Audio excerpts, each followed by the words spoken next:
സംസ്ഥാനത്ത് ഹൈക്കോടതി ഉത്തരവിനെ പോലും വെല്ലുവിളിച്ച് കള്ള ടാക്സി വ്യാപകമാകുന്നു.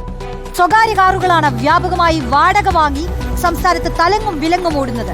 പരാതി പറഞ്ഞതിന് പത്തനംതിട്ടയിലെ CPIM ലോക്കൽ സെക്രട്ടറി ടാക്സി ഡ്രൈവറെ ഭീഷണിപ്പെടുത്തുന്ന ഓഡിയോ സംഭാഷണം റിപ്പോർട്ടറിന് ലഭിച്ചു.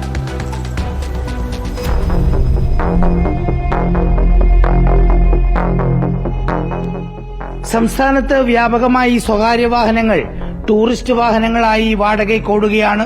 മഞ്ഞ ബോർഡുള്ള ടാക്സി വാഹനങ്ങൾക്ക് മാത്രമേ വാടക വാങ്ങി ഓടാൻ കഴിയൂ എന്നിരിക്കെയാണ് നിയമം ലംഘിച്ചുള്ള കള്ള ടാക്സി കേരളത്തിൽ വ്യാപകമായി സർവീസ് നടത്തുന്നത്. സർക്കാരിനുള്ള നികുതി നഷ്ടത്തിനൊപ്പം നിയമലംഘനം കൂടി നടക്കുന്ന ഈ മേഖലയിൽ പക്ഷേ മോട്ടോർ വാഹന വകുപ്പ് തികഞ്ഞ പരാജയമാണ്. മുഖ്യമന്ത്രിക്കും വകുപ്പ് മന്ത്രിക്കുമെല്ലാം പരാതി നൽകിയിട്ടും ഒരു മാറ്റവുമില്ല. വിവിധ ജില്ലകളിലെ കള്ള ടാക്സികളുടെ നമ്പർ അടക്കമാണ് ചില ടാക്സി ഡ്രൈവർമാർ പരാതി കൊടുത്തത്. സ്വകാര്യ വാഹനങ്ങൾ റെന്റേ കാറായി ഓടുന്നതും വ്യാപകമാണ്. വിവിധ സർക്കാർ സ്ഥാപനങ്ങളിലടക്കം ഇത്തരം സ്വകാര്യ വാഹനങ്ങളാണ് ടാക്സിയായി ഓടുന്നത്.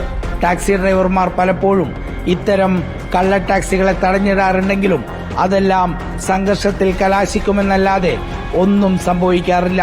അതിനിടെയാണ് പത്തനംതിട്ടയിൽ നിന്ന് ഓട്ടം പോയ ഒരു കള്ള ടാക്സി ഡ്രൈവറെ മറ്റൊരു ടാക്സി ഡ്രൈവർ വിളിക്കുന്നത്. കൂടെ യാത്ര ചെയ്ത CPIM ലോക്കൽ സെക്രട്ടറി ഫോൺ വാങ്ങി ഭീഷണിപ്പെടുത്തുകയായിരുന്നു. പിന്നീട് ലോക്കൽ കമ്മിറ്റി സെക്രട്ടറിയാ വണ്ടിയും വിളിച്ചു പോയത്. പറഞ്ഞോളാം. നീ പറഞ്ഞു കോട്ടയം DC ഓഫീസിൽ പറയും.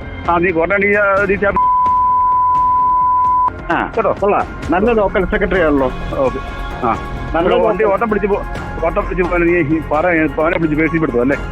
എന്നാ നീ പണി നീ പോടാ പോ. നാളെ എറണാകുളത്തും കോട്ടയത്തും വരുന്നു ഈ വണ്ടിക്ക്. നീ തടയാൻ തടഞ്ഞു. നീ ഒന്ന് കൊണ്ടുപോടാ.